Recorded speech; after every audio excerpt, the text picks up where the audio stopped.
আসসালামু আলাইকুম ওয়া রাহমাতুল্লাহি ওয়া বারাকাতুহু। আশা করি সকল ভাই ও বন্ধুরা সবাই ভালো আছেন।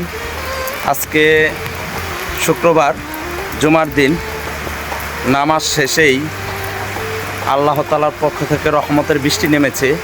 যে বৃষ্টিতে ভিজে আপনাদের মাঝে ভিডিও উপস্থাপন করতেছি।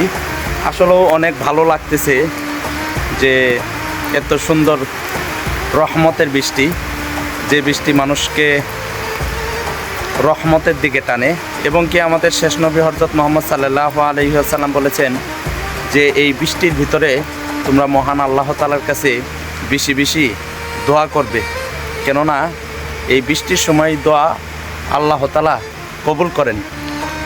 আরেকটি রহমতের দিন যে আজকে জুমার দিন, শুক্রবার, আমরা বেশি বেশি মৃত আল্লাহর বান্দাদের জন্য দোয়া করব যেন মহান আল্লাহ তাআলা মৃত আল্লাহর বান্দাদের জন্য কবরের আযাব মাফ করে দেন এবং কি জান্নাতুল ফেরদাউস দান করেন। অনেকেই প্রাকৃতিক দুর্যোগে ভুগতেছেন, বন্যা আরও বিভিন্ন রকমের অসুবিধায় আছেন। তাদেরকে যেন মহান আল্লাহ তাআলা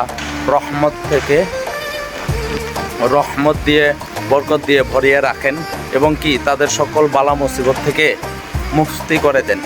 তাই ইনশাআল্লাহ আমরা শুক্রবারে সবাই দুরূদ ইব্রাহিম পাঠ করব, কেননা দুরূদ ইব্রাহিম পাঠ করার কারণে আমরা ইতিপূর্বে যে দোয়াগুলো মহান আল্লাহ তাআলার কাছে করেছি সেই দোয়াগুলো যদি কবুল না হয়ে থাকে এবং কি যদি জমিন ও আসমানের উপরে আটকে থাকে এবং কি আমাদের দোয়াগুলো ভাসতে থাকে, সেই দোয়াগুলো মহান আল্লাহ তাআলা এই দুরূদ ইব্রাহিম পড়ার জন্য কবুল করে নেবেন।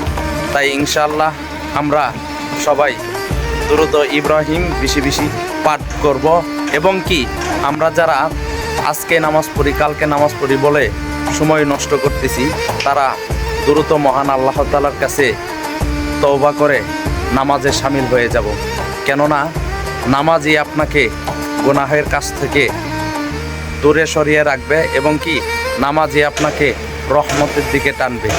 এবং কি আমরা যারা কামাই রোজগারে রহমত পাচ্ছি না, তারা যেন বেশি বেশি 5 ওয়াক্ত নামাজ পড়ি, কেননা নামাজের দ্বারাই রিজিক বৃদ্ধি হয়ে থাকে এবং কি নামাজই সকল আপদ বিপদ থেকে মুক্তি দেয়। তাই ইনশাআল্লাহ আমরা সবসময় 5 ওয়াক্ত নামাজ পড়ব এবং কি হালাল উপার্জন করার চেষ্টা করব, কেননা হালাল উপার্জনই আমাকে মহান আল্লাহ তাআলার দিকে টেনে নেবে। আমরা মৃত্যুর কথা বেশি বেশি স্মরণ করব এবং কি সব সময় মানুষের উপকারে লেগে থাকবো ইনশাআল্লাহ।